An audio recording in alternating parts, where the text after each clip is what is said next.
मित्रांनो नमस्कार. आजच्या भागामध्ये आता इकडं जी मंजू आहे ती मंजू तिथे येते आणि एक माणूस आलेला असतो, खूप दारू पिलेला असतो आणि तो आता मम्मी साहेबांसोबत खूप वाढव बोलत असतो आणि म्हणत असतो की हे बघा, महिलांनी फक्त घरातले कामं बघायची, मला बाईंमध्ये जास्त इंटरेस्ट नाही आहे.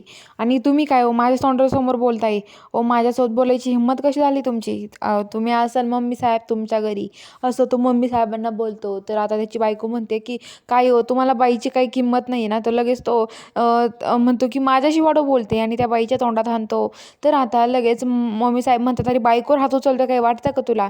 तर आता ती बाई लगेच बोलून जाते की काय रे, तिकडं बाई ठेवली ती आवडते तुला आणि मी काय रे, आ आ असं बोलते. तर आता लगेच तो म्हणतो की हे बघा, माझ्याशी जास्त बोलू नका. तेवढ्यात आता मम्मी साहेब म्हणतात की हे बघा, तुला माहीत नाही मी कोण आहे. तर मम्मी साहेबावर तो धावायला लागतो.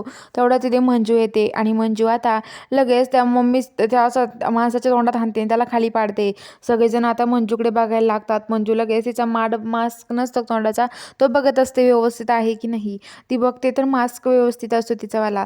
ती म्हणते की मास्क वगैरे व्यवस्थित आहे, बरं झालं, नाहीतर मला कुणीतरी ओळखलं असतं इथे. आणि ती लगेच आता म्हणायला लागते, काय रे, तुला माहिती का तू कुणाशी बोलतोय? अरे मम्मी साहेब आहेत त्या, एका आईशी बोलतोय तू. अरे साताऱ्याचा वाघ आहे ना, सत्यजित सुर्वे त्याची आई आहे. एका आईशी कुणी असं बोलतं का? तुझ्या आईशी असं बोलतो का तू? हां, तुझी हिंमत कशी झाली त्यांच्याशी असं बोलायची?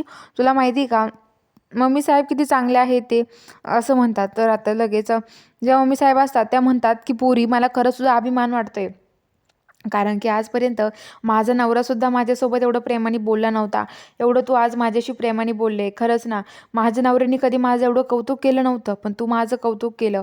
मला खरंच गर्व आहे पुरी तुझा, असं म्हणतात. आणि आता बलमा मनातल्या मनात म्हणतो की नवरा बायकोचं जमायआधी आधीच सासूचं सुनाचं जमतं काय नको, असं म्हणतात. तर आता लगेच तिकडं जे चित्रकार आहे ते म्हणतात की नक्कीच मला काहीतरी शोधून काढावं लागणार आहे.